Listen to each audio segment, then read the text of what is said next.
नमस्कार दोस्तों, कैसे हैं आप लोग।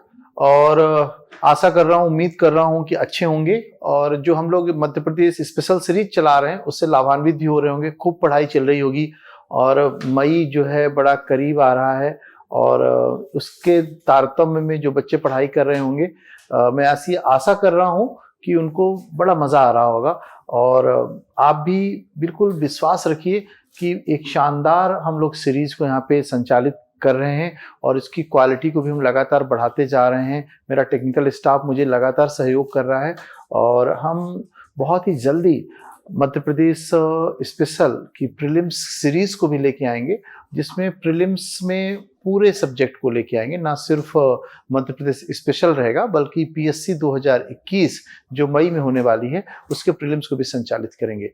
तो ये तो बस एक आम चर्चा थी।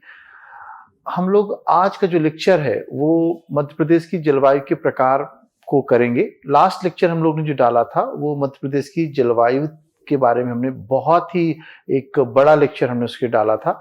पूरे प्रीलिम्स और मेंस के पॉइंट को फोकस करने की मैंने कोशिश की थी।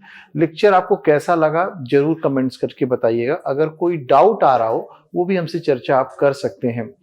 आज जो नया टॉपिक हम लेके आए हैं आपके सामने वो हमारा है जलवायु के प्रकार।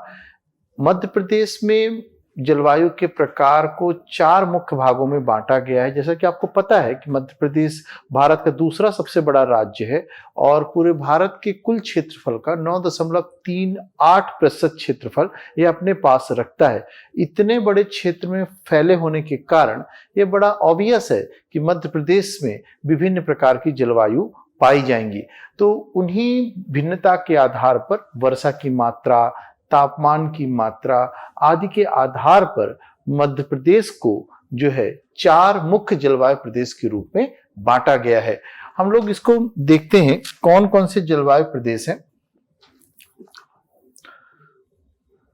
देखिए, मध्य प्रदेश को 4 जलवायु प्रदेश में बांटा गया है।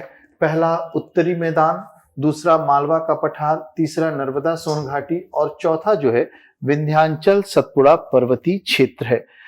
पहले क्षेत्र को देखिए, इसमें हम लोग एक एक को डिस्कस करेंगे, आराम से बिल्कुल डिस्कस करेंगे उसको। अगर हम उत्तरी मैदान को लेके चल रहे हैं तो ये कौन सा एरिया है मध्य प्रदेश का? ग्रिड रीजन कहलाता है। और जब इस जलवायु प्रदेश का बंटवारा किया गया है तो यहाँ पे वर्षा की मात्रा को भी देखा गया और तापमान की मात्रा को देखा गया।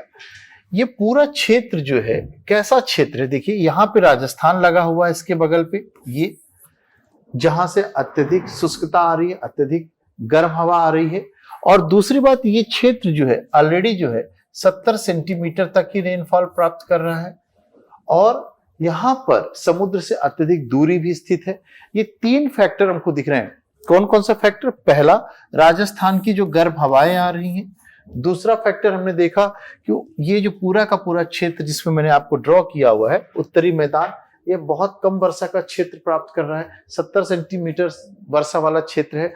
और तीसरा रीजन जो हम लोगों ने डिस्कस किया कि समुद्र से दूरी है। तो यहाँ पे जो जलवायु पाई जाएगी उस जलवायु का नाम हम लोग देंगे महाद्वीपीय जलवायु, कॉन्टिनेंटल क्लाइमेट कहलाता है ये। तो आपके मन में आ रहा होगा कि कॉन्टिनेंटल क्लाइमेट क्या होता है? तो ऐसा क्लाइमेट उस क्षेत्र में पाया जाता है जो समुद्र से अत्यधिक दूरी पर होता है। और जहां पर ये क्लाइमेट पाया जाएगा उसकी 2 विशेषताएं होंगी। यहां पर जो शीत ऋतु होगी अत्यधिक ठंड होगी और जो ग्रीष्म ऋतु होगी वह अत्यधिक गर्म होगी। या दूसरे शब्दों में कहें कि गर्मी में अत्यधिक गर्मी होती है और ठंडी में यहां पर अत्यधिक शीत ऋतु पाई जाती है। अब एक चीज और समझना है, ये पूरा क्षेत्र 70 सेंटीमीटर का वर्षा वाला क्षेत्र है।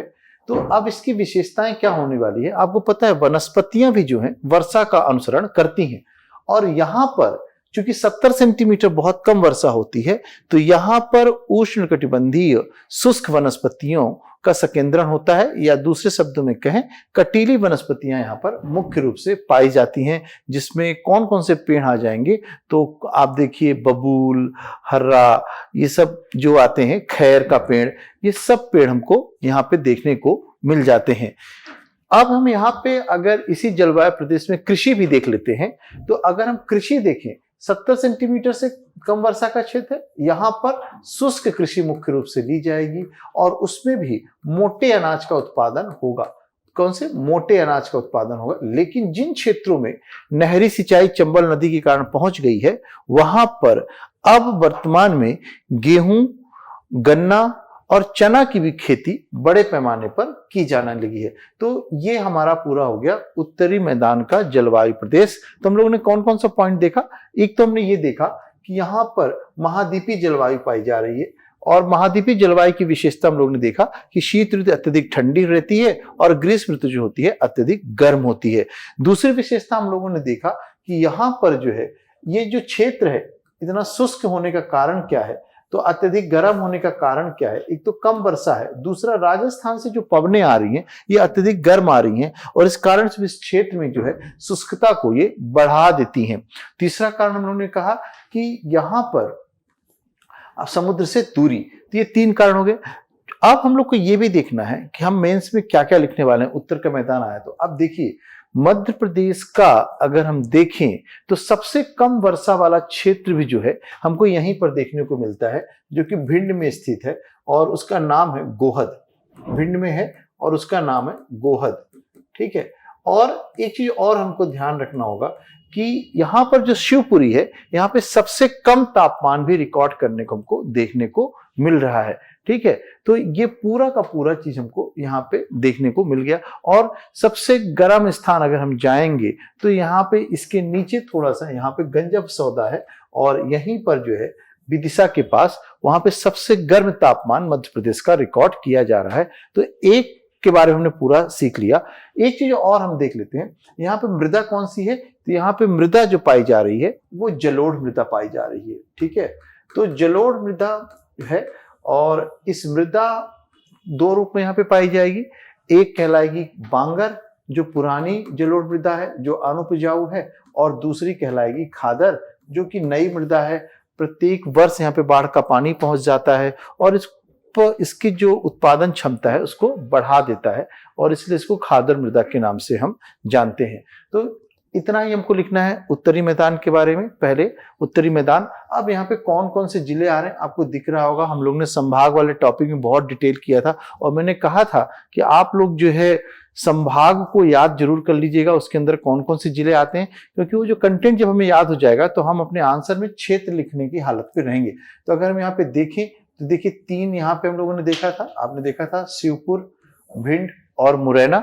इसके बाद ये पूरा रीजन जो है कौन सा है? ग्वालियर, ये शिवपुरी हो गया, यहाँ पे दतिया हो गया। तो इसके अंतर्गत ये सब जिले हमारे आने वाले हैं, इसको हम इसमें लिख देंगे। अगर एक कंक्लूड करके बताऊं तो उत्तर मैदान का जलवायु प्रदेश अगर आपको लिखना है तो सबसे पहली बार आपको लिखना है कि ये इसका क्षेत्र कहाँ पे है, कौन कौन से जिले आ रहे हैं हमने दिखाया है। इसमें हमने नीमच को भी यहाँ पे शामिल किया हुआ है, तो पूरा क्षेत्र बता देंगे। फिर बता देंगे महाद्वीपीय जलवायु पाई जा रही है। फिर महाद्वीपीय जलवायु की जो है हम लोग इसकी विशेषताएं बता देंगे। महाद्वीपीय जलवायु की विशेषता का मतलब क्या होता है कि ऐसी जलवायु जहाँ पर गर्मी अत्यधिक गर्म होती है और ठंडी जो है अत्यधिक ठंड होती है। तो ये विशेषताएं कहाँ पाई जाएगी? समुद्र से अत्यधिक दूरी पर पाई जाएगी। इसके बाद आप इसको और बता दीजिए कि यहाँ पे जो है इतना तापमान ज्यादा और ठंडा क्यों पाया जा रहा है? तो यहाँ पर जो राजस्थान बगल में लगा हुआ है, यहाँ से गर्म हवाएं आती हैं और ठंडी में शीत हवाएं आती हैं। इसके कारण से पूरा जो है क्लाइमेट जो है राजस्थान बगल में लगा होने के कारण ये भी क्लाइमेट जो है उत्तरी मैदान के क्लाइमेट को निर्धारित कर देता है। फिर इसी में बता दीजिए 70 सेंटीमीटर वर्षा होती है। तो यहाँ पर कृषि किस प्रकार की हो रही है? शुष्क कृषि ली जा रही है, जिसमें मुख्य रूप से मोटे अनाज का उत्पादन किया जा रहा है और जहां पर नहरी सिंचाई पहुंच गई है वहां पर हम लोग वर्तमान में गेहूं, चना व गन्ना आदि फसलों का उत्पादन कर रहे हैं। फिर तीसरा टॉपिक वनस्पति का बना लीजिए। वनस्पतियां कैसी पाई जाएंगी? तो मुख्य रूप से कौन से उष्णकटिबंधीय शुष्क वनस्पतियां पाई जाएंगी या कांटेदार झाड़ियां भी इसको कहते हैं, जिसमें बेर, खैर और बबूल, कैक्टस जैसे पेड़ों की प्रधानता हमको यहाँ पर देखने को मिलती है। और इसके बाद हम लोग ये पूरा डिस्कस हमारा हो जाएगा। अब आते हैं दूसरा टॉपिक, दूसरा जलवायु प्रदेश मालवा का पठार। मध्य प्रदेश का सबसे बड़ा प्राकृतिक प्रदेश है। सबसे बड़ा प्राकृतिक प्रदेश 28.6% एरिया पूरे मध्य प्रदेश का अकेले रखता है। तो अब मालवा का पठार जैसे ही हम सुनते हैं तो मालवा जो है अपने सुहावने मौसम के लिए जाना जाता है। और एक फाहियान हजारों वर्ष पहले कह के गए कि दुनिया की सर्वश्रेष्ठ जलवायु में अगर कहीं की जलवायु है या उनमें से एक है तो वह है मालवा के पठार की जलवायु। यहाँ की जलवायु को सम जलवायु कहते हैं। सम जलवायु का मतलब ये होता है कि शीत ऋतु में कम शीत होती है, कम ठंडी होती है, और ग्रीष्म ऋतु में कम गर्मी पाई जाती है। और यही कारण भी रहा है कि आप देखिए 1956 तक जो हमारा मध्य भारत था उसकी 2 कैपिटल बनाई गई थी, इंदौर और ग्वालियर को। तो इसलिए बनाया गया था कि ग्रीष्म ऋतु में जो है कैपिटल जो होती थी इंदौर हो जाया करती थी। और इंदौर किसका? मालवा के पठार का भाग है। अब मालवा के पठार को हमको पता है 28.6% एरिया को ये रख रहा है। ये पूरी काली मिट्टी का क्षेत्र है। बेसाल्ट लावा का जब अपक्षय व अपर्दन हुआ इसके कारण से ब्लैक सॉइल का फॉर्मेशन होता है। और इस ब्लैक सॉइल ने जो है इस पूरे क्षेत्र को एक कृषि जोन के रूप में विकसित कर दिया है। यहाँ की जलवायु के बारे में अगर हम वर्षा देखें तो मालवा का पठार एक बहुत बड़ा क्षेत्र है। इसको हम 2 भागों में बांट लेते हैं। इसको हम पूर्वी मालवा का पठार पढ़ लेते हैं और इसको हम पश्चिमी मालवा के पठार को पढ़ लेते हैं। वर्षा जो है मध्य प्रदेश में कैसा अनुसरण करती है, इस पहले लेक्चर में जब मैंने आपको मध्य प्रदेश का परिचय पढ़ाया था उसमें मैंने वर्षा की टेंडेंसी को समझाया था। तो यहाँ पे ध्यान रखिएगा, जो वर्षा है मध्य प्रदेश में पूर्व से पश्चिम की ओर जाने पर वर्षा घटती जाती है। तो मालवा का पठार जो है इसको हमने 2 भागों में तोड़ दिया, पूर्वी मालवा का पठार व पश्चिमी मालवा का पठार। ये वाला क्षेत्र जो है अधिक वर्षा प्राप्त करेगा, 100 से 125 सेंटीमीटर वाला, और ये वाला जो क्षेत्र है हमारा 70 से 100 सेंटीमीटर वर्षा वाला रहेगा। ये कितना रहेगा? 100 to 125 सेंटीमीटर वर्षा का क्षेत्र रहेगा।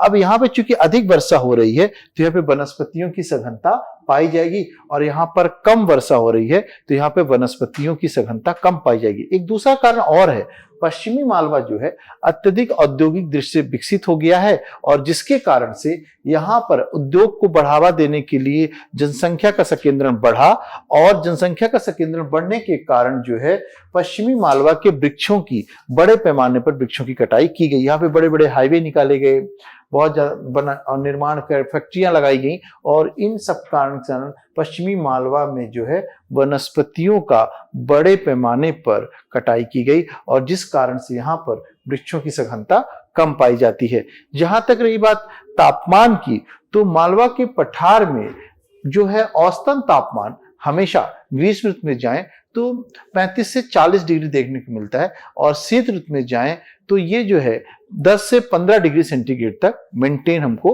दिखता है। औसतन तापमान की चर्चा कर रहे हैं, ठीक है। तो ये दूसरा हमारा हो गया मालवा का पठार। अब तीसरा हम आते हैं नर्मदा सोन घाटी, और एक चौथा बचेगा विंध्याचल सतपुड़ा पर्वतीय क्षेत्र। नर्मदा सोन घाटी जो है ये ध्यान रखने वाली बात है कि चूंकि नर्मदा सोन घाटी का क्षेत्र है, यहां से कर्क रेखा गुजर रही है, और इस कर्क रेखा के गुजरने के कारण यहाँ पर गर्मी अत्यधिक होती है तथा शीत ऋतु यहाँ पर कम सर्द पाई जाती है। फिर से रिपीट करता हूं, कर्क रेखा गुजरने के कारण नर्मदा सोन घाटी में जो ग्रीष्म ऋतु होती है वो ज्यादा गर्म होती है, और शीत ऋतु जो होती है अपेक्षाकृत कम सर्द होती है। ये पूरा बेल्ट ध्यान रखिएगा। अगर हम नर्मदा सोन घाटी को 2 भागों में तोड़ दें तो इसका जो पश्चिमी वाला बेल्ट है ये जो है हमारा काली मिट्टी का क्षेत्र है, और अगर हम इसको पूर्वी क्षेत्र देख लें तो ये जो है हमारा मुख्य रूप से लाल पीली मृदा के रूप में जाना जाता है। नर्मदा सोन घाटी अत्यधिक निचला क्षेत्र है मध्य प्रदेश का, तो ये हमें ध्यान रखना है इसमें, ठीक है। इसके बाद चौथा आते हैं विंध्याचल सतपुड़ा पर्वतीय क्षेत्र। पर्वतीय क्षेत्र है, यहाँ पर ग्रीष्म ऋतु जो होगी कम ग्रीष्म होगी, और लेकिन शीत ऋतु जो होगी अत्यधिक ठंडी होगी। बिल्कुल उल्टा हो रहा है, बिल्कुल ध्यान देना। नर्मदा सोन घाटी में मैंने कहा था ग्रीष्म ऋतु जो है अत्यधिक गर्म हो रही, मैंने ऊपर का एरो लगा रहा हूं, ठीक है। और जो शीत ऋतु होने वाली थी, यहाँ पर शीत ऋतु जो होने वाली थी वो जो है कम ठंड 1 यूरो लगा रहा हूं, या इसमें 3 लगा लो। एक्सट्रीम गर्म है लेकिन शीत ऋतु जो है मॉडरेट है। अब मैं विंध्याचल सतपुड़ा में चाहूं, देखो इसका नाम क्यों रखा गया विंध्याचल सतपुड़ा, पूरा सतपुड़ा का पर्वत क्षेत्र ले लिया और विंध्याचल वाला पर्वत ले लिया, इसको मिलाकर के एक पर्वतीय क्षेत्र बना दिया। क्योंकि पहाड़ है, वनस्पतियों का संकेंद्रण ज्यादा यहाँ पर है, अत्यधिक वर्षा वाले भी क्षेत्र रहेंगे ये। तो यहाँ पर ये ध्यान रखने वाली बात है कि इसकी विशेषताएं क्या होने वाली हैं। यहाँ पर जो है ग्रीष्म ऋतु कम गर्म होने वाली है और जो शीत ऋतु है अत्यधिक ठंड होने वाली है, अत्यधिक ठंड होने वाली है। ये विशेषता याद रखना। और आपको दिख गया होगा चारों जलवायु प्रदेश में अलग अलग चीज मिल गई। उत्तर के मैदान पर अत्यधिक ठंडी, अत्यधिक गर्मी, पहली विशेषता। मालवा के पठार पर कम ठंडी, कम गर्मी, दूसरी विशेषता। नर्मदा सोन घाटी में ग्रीष्म ऋतु अत्यधिक गर्म, शीत ऋतु कम ठंड। और विंध्याचल सतपुड़ा के पर्वत क्षेत्र पे बिल्कुल ये अपोजिट हो गया। ग्रीष्म ऋतु कैसी हो गई, कम गर्म हो गई, और शीत ऋतु जो है अत्यधिक ठंड हो गई। इसमें हम 3 एरो लगा देते हैं और इसमें हम सिंगल एरो लगा देते हैं, तो ये आपको समझ में आ जाएगा।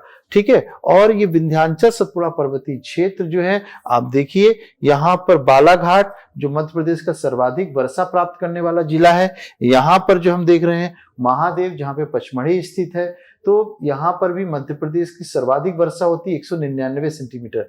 2 कॉन्सेप्ट बोला हूं, बालाघाट को जो सर्वाधिक वर्षा का क्षेत्र लिया हूं वो जिले के आधार पर है, जबकि महादेव वाला जो क्षेत्र है वो स्थान जो सबसे ज्यादा वर्षा प्राप्त करता है, पचमढ़ी 199 सेंटीमीटर का क्षेत्रफल है। तो ये पूरा हमारा मध्य प्रदेश के जलवायु के प्रकार था।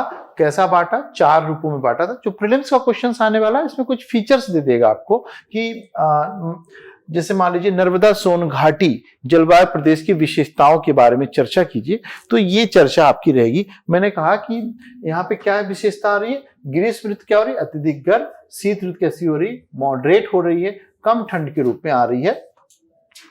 और ये भी ध्यान रखिएगा नर्मदा सोन घाटी का जो पूर्वी क्षेत्र अत्यधिक वर्षा प्राप्त करेगा, तो वेजिटेशन से ये बहुत ज्यादा भरा रहेगा, और इधर जो है वेजिटेशन अपेक्षाकृत कम पाए जाने वाले हैं।